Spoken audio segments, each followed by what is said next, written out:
Thomas. Salut. Nous sommes ravis de pouvoir organiser cette interview avec toi. Donc pour ceux qui ne connaissent pas Thomas, c'est le champion du monde de PWA 2014 et il a aussi participé à de nombreux événements comme les Red Bull Storm Chase avec des vents allant à plus de 100 km/h, des mers totalement démontées. Mais aujourd'hui, c'est vraiment quelqu'un qui est à la recherche du perfect moment, qui sillonne le monde pour trouver les meilleures vagues et les plus beaux instants. Donc hier, nous étions à Nazaré. Il y avait des vagues d'une quinzaine de mètres, du vent à 25-30 nœuds. Comment est-ce que tu t'es senti ? C'est un endroit où on ne se sent jamais totalement en confiance. On ne se sent pas très bien parce que c'est vraiment... je pense que c'est l'endroit au monde où les vagues sont le plus... où ils ont fait les records de hauteur. Bon, hier, ça n'atteignait pas les records qui sont près de 30 mètres, mais même une 10-12 mètres, voire plus, c'est des vagues qui cassent un peu partout. Il y a une falaise devant, c'est très très très puissant. En plus, hier, on avait un temps quand même un peu dur avec de la pluie, un ciel gris qui rajoutait encore un peu au côté inhospitalier, apocalyptique. Donc, Et justement, comment est-ce que tu fais pour te préparer face à ces conditions La préparation, c'est comme dans tout, c'est sur le long terme. Moi, maintenant j'ai 35 ans, ça fait plus de 25 ans que je fais du windsurf, plus de 20 ans que j'en fais dans les vagues. J'avais 15 ans quand je suis allé la première fois dans les grosses vagues. J'ai fait beaucoup de voyages, beaucoup de spots.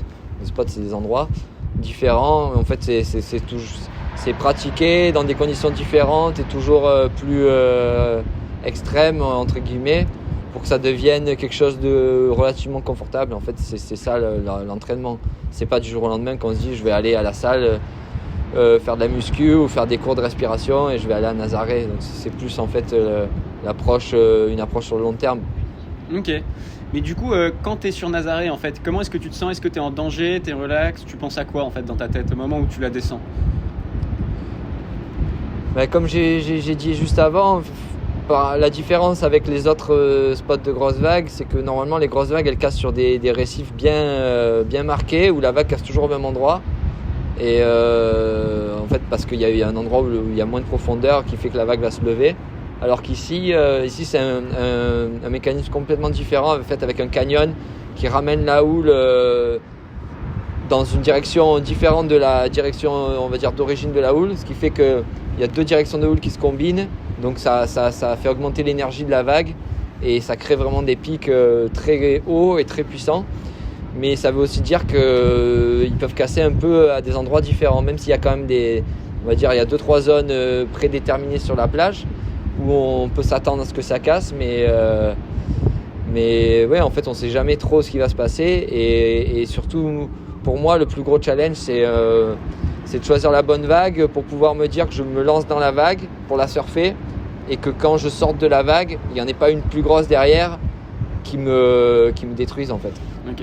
Mais du coup, en fait, ce qui te fait vibrer dans ce sport, c'est quoi ? C'est l'adrénaline, c'est la glisse ? Tu devais dire pourquoi est-ce que tu vas à Nazaré ? Pourquoi est-ce que tu la glisses, tu la rides ? Disons que naviguer ici à Nazaré, c'est pas du tout ce que je fais. C'est pas ma navigation, on va dire, quotidienne ou hebdomadaire. C'est quelque chose d'exceptionnel. Donc pour moi, c'est un challenge c'est un challenge tout simplement, quelque chose que j'ai envie de faire de temps en temps. Et voilà, pour repousser mes limites, voir jusqu'où je peux aller.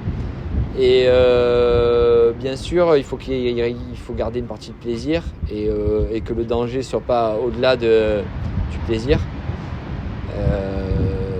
Donc c'est un peu ça l'équilibre en fait. Mais clairement, par rapport à des conditions, on va dire, plus clémentes, avec des vagues parfaites, dans une eau chaude, à Hawaï ou je sais pas, de ce genre d'endroit, c'est pas le même type de plaisir. Là, le plaisir, il vient en fait aussi du fait de se dire que on est vraiment à la limite de plus trop contrôler ce qu'on fait et de se mettre en danger d'une certaine façon. Et c'est ça en fait qui crée une tension interne qui augmente le plaisir quand on arrive enfin à choisir la bonne vague et à faire quelques virages, être vraiment dans la zone de puissance de la vague et arriver à sortir de la vague et regagner le large sans s'être fait éclater. C'est ça, c'est un plaisir un peu masochiste limite. Mais voilà, je pense que moi je compare ça, souvent On me dit oui, est-ce qu'il y a vraiment du plaisir? Mais je pense que oui, je compare ça justement à l'alpinisme, quand les gens font des sommets vraiment difficiles ou très hauts. En soi, il n'y a pas forcément plus de plaisir si la montagne elle fait 8000 mètres au lieu de 7000 mètres. Mais je pense que c'est plus la difficulté, le manque d'oxygène, la prise de risque, tout ça qui fait que ça augmente le plaisir. Là, c'est un peu le même concept. Du coup, là, en fait, tu nous as parlé de l'unicité de ce spot. Vraiment, c'est quelque chose qui est unique au monde. Mais dans tes autres cadres de navigation, en fait, c'est quoi la session parfaite pour toi? Ta session parfaite, une journée lambda dans ta vie? Moi je pratique, j'ai différentes pratiques. J'ai la pratique chez moi, donc moi je viens du sud de la France où on a le Mistral, qui est un vent fort avec des petites vagues. Ça peut être une session parfaite avec les amis, les collègues que je côtoie depuis des dizaines d'années, se retrouver sur le parking, faire la session ensemble dans des petites vagues, sympa, s'amuser. Ça peut aussi être voyager dans des endroits où personne n'est jamais allé naviguer, trouver des nouveaux spots. Vraiment dans des zones sauvages, ça peut aussi être la session parfaite. Et alors ensuite, moi je pense que ce qui vraiment me tire en avant et me motive le plus, c'est quand même trouver des endroits où je peux rider des grosses vagues et sans trop de monde, parce que j'aime bien être assez seul. Et voilà, c'est pour ça que je suis ici au Portugal, que c'est pour ça que je passe mes hivers en Europe, que je fais beaucoup de sessions entre la Bretagne, l'Espagne, le Portugal, l'Irlande, justement dans des conditions assez particulières, avec vraiment des grosses vagues. Pour moi, c'est ça la session ultime, on va dire. Au-delà de parfaite, c'est plus la session ultime, celle qui va vraiment le plus me donner envie, et une fois qu'elle est passée, qui va me rester en tête et me marquer pour le plus longtemps, pour quelques semaines, des fois, voire quelques mois. Okay. Mais du coup, aujourd'hui, en fait, tu es devenu un storm chaser. Aussi, tu cherches, on va dire, ce moment unique. Tu dis cette session ultime. Donc, pour ça, tu as eu un parcours. En fait, quel a été ton parcours avant? Comment est-ce que tu as pu y arriver? Enfin, si tu devais donner des conseils à des jeunes aujourd'hui qui veulent se projeter, qui veulent rêver, qu'est-ce que tu leur dirais? Moi, je pense qu'il n'y a rien à dire. Je pense que c'est à chacun de faire son chemin. Moi, ce que je fais, au final, il n'y a pas vraiment quelqu'un qui le faisait de la même façon que moi avant moi, et je ne l'ai pas fait dans l'optique de construire quelque chose avec un but final prédéterminé et précis.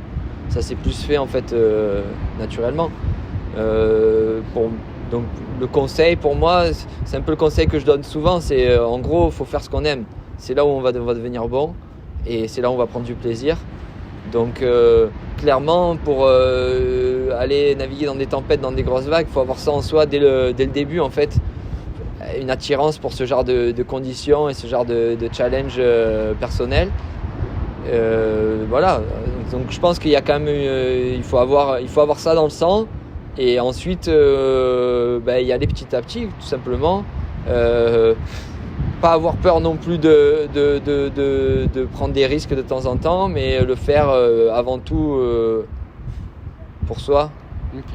Mais du coup, par exemple, autrement sur donc les différents spots que tu as pu naviguer, ou par exemple aussi chez toi, donc dans le sud de la France, qu'est-ce que tu préfères? Donc plutôt le wave riding, plutôt des gros sauts, des aérials, des bottoms. En fait, au niveau technicité, c'est quoi tes figures préférées, en fait, ton style de navigation, si tu devais le décrire? Oui, comme tu dis, nous en windsurf, dans les vagues, on fait des sauts. Quand on va vers le large, on saute les vagues, et puis quand on revient, on surf. C'est vraiment les deux composants de la discipline. Moi, ma spécialité, c'est plus les surfs. Depuis toujours, c'est ce qui m'a toujours le plus attiré. Les sauts, c'est super, ça procure des bonnes sensations, mais c'est beaucoup plus court en fait. Un saut, ça dure 2, 3, 4 secondes maximum, vraiment si on fait un saut énorme. Mais alors que surfer une vague, on va au large, on voit les houles arriver, on choisit sa vague, on commence à se placer, la vague commence à lever, on attaque notre surf, il y a différentes sections de la vague.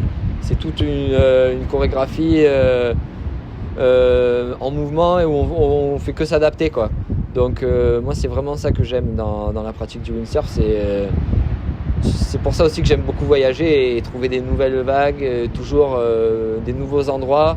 Parce que vraiment, ce qui me plaît le plus, c'est d'arriver des endroits un peu inconnus, de m'adapter à un endroit et arriver à trouver les plus belles vagues, les plus belles trajectoires, et comment naviguer au mieux de ce que je peux faire par rapport à ces conditions données qui sont toujours changeantes, en fait, d'heure en heure, ça change tout le temps entre le vent qui peut changer en force en direction, la houle qui peut changer, les marées.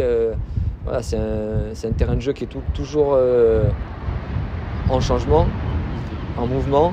Donc moi c'est ça qui me plaît dans le côté surf. C'est vraiment ça. C'est au-delà de la technicité, il y a quand même beaucoup de...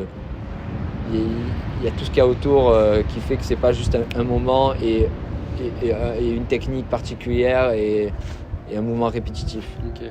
Mais donc là, en fait, tu nous expliques que tu es allé donc, dans différents endroits et surtout que tu découvres des nouvelles places.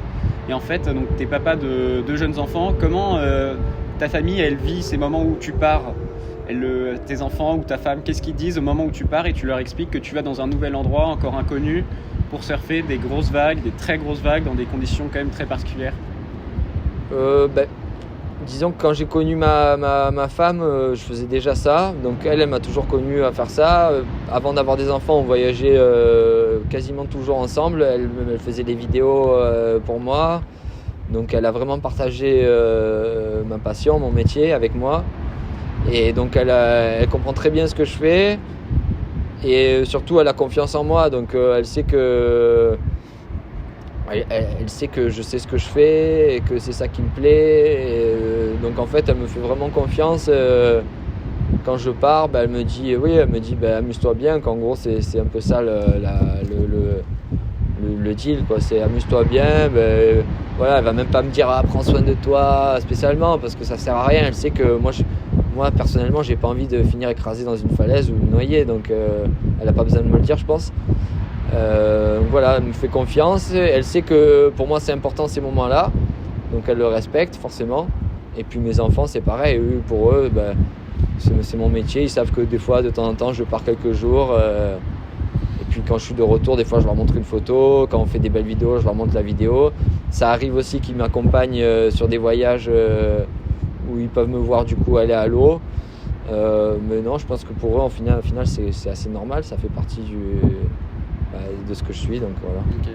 Et en fait, donc, dans tous tes voyages, tu es en contact avec l'océan, la nature, les vagues, et tu es aussi à la recherche de la tempête. Est-ce que tu penses que aujourd'hui, il y a en fait le climat change et tu vois des tempêtes selon toi sont plus fortes aujourd'hui qu'à une époque, ou en fait, est-ce que tu remarques des changements, des évolutions dans l'écologie et dans l'environnement dans lequel tu t'adaptes en fait, parce que comme tu le dis, tu découvres des spots et tu t'adaptes, tu t'imposes pas, tu es en rythme avec le spot. C'est assez difficile à dire parce que moi justement vu que je bouge beaucoup, que je vais à plein d'endroits différents, je suis pas forcément assez présent à un seul endroit pour vraiment connaître de fond en comble les conditions climatiques telles qu'elles étaient il y a 10 ans, il y a 20 ans. Donc je pense pas que je sois le mieux placé pour en parler. Après clairement la tendance elle est à pas mal de tempêtes ces derniers hivers. Peut-être plus qu'il y a 10, 20, 30 ans. Moi personnellement d'un côté ça m'arrange parce que c'est un peu pour moi c'est un peu les moments les plus importants, les plus excitants de l'hiver. Ensuite forcément ce que je remarque après c'est n'importe là on est à Nazaré encore après la session d'hier, on promène sur la plage, on va toujours trouver des bouts de plastique, des trucs comme ça, mais ça je pense que c'est pas exactement nouveau, mais c'est clair que c'est un phénomène qui augmente et ça c'est un peu difficile à ignorer. Ensuite chez moi par contre, là où j'ai plus de connaissances, je me rends compte que clairement sur certains spots on a tendance à avoir la mer un tout petit peu plus haut. Alors je sais pas si c'est vraiment le réchauffement, la montée des eaux, à chaque fois ça se joue, mais ou plus de tempêtes ou quoi, mais c'est vrai que l'érosion de la côte et tout elle accélère et on a souvent des petites destructions. Pourtant c'est la Méditerranée, on n'a pas des houles gigantesques, mais c'est clair que ça se voit et puis vu que nous les vagues cassent en fait sur des hauts fonds, la différence de hauteur d'eau elle se remarque aussi dans la façon dont on casse les vagues, donc on peut se rendre compte. Moi je me rends compte chez moi que clairement quand j'avais il y a 25 ans quand j'ai commencé à surfer, bizarrement il y avait un petit peu moins d'eau, donc certaines vagues cassaient mieux que maintenant. Alors je sais pas c'est toujours dur en fait à vraiment faire le rapport de cause à effet sans faire des bêtises. Mais Ok. Bon, en tout cas, merci beaucoup Thomas pour cette interview. On est impatient de suivre en fait tes prochaines vidéos, tes prochains trips. Et pour ceux qui ont aimé, n'hésitez pas à mettre un pouce bleu, puis à suivre Thomas qui est présent sur Facebook et Instagram avec des très belles photos et vidéos qui vont arriver prochainement avec de très beaux projets. Et bon courage pour la suite et à bientôt. yes, merci, à bientôt.